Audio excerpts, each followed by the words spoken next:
Hyderabad Shalibanda police station లిమిట్లో దారుణం చోటు చేసుకుంది. చెడు అలవాట్లకు బానిస అయిన అల్లుడు పైసల కొరకు అత్తతో గొడవపడి కత్తితో దాడి చేసి హత్య చేశాడు.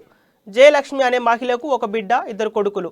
బిడ్డ జయంతికి 20 సంవత్సరాల క్రితం లడ్డు అలియాస్ చంద్రగుప్త సేనాపతితో వివాహం జరిపించారు. చెడు అలవాట్లకు బానిస అయిన సేనాపతి భార్యను అత్తను పైసల కొరకు వేధించేవాడు. జయంతి క్రితం వారం అమ్మవారి ఇంటికి రావడంతో అల్లుడు సేనాపతి వచ్చి అత్తతో గొడవపడి కత్తితో ఆమెపై దాడి చేసి హత్య చేశాడు.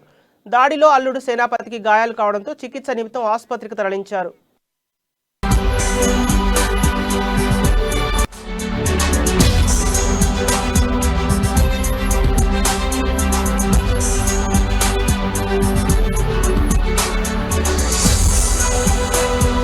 ఇక్కడ పంచముఖి హనుమాన్ టెంపుల్ దగ్గర ఇక్కడ కిరాయికు ఉంటున్న విజయలక్ష్మి గారు ఇక్కడ ఆమె దగ్గరికి ఆమె కూతురు 8 days బ్యాక్ వచ్చింది.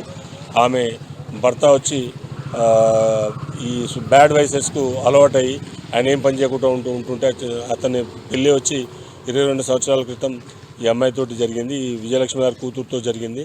అతను సేనాపతి చంద్రగుప్త. అతను ఇదివరకు మెడికల్ ఫీల్డ్లో పనిచేసేవాడు. ఇప్పుడు ఏం పని చేయకుండా బ్యాడ్ హ్యాబిట్స్కు, తాగుడుకు, దానికి దీనికి లోనై అతను ఇంట్లో భార్యను సతాయించడం, పని చేసి వస్తే ఆ డబ్బులు గుంజుకోవడం అవన్నీ చేస్తున్నాడు. ఎప్పుడు సతాయిస్తున్నాడు అన్న ఉద్దేశంతో ఆమె తిరిగి వచ్చింది, అమ్మగారింటికి వచ్చింది. అమ్మగారింటికి వచ్చి ఇక్కడ ఉన్నది. ఆమెకు 2 కొడుకులు కూడా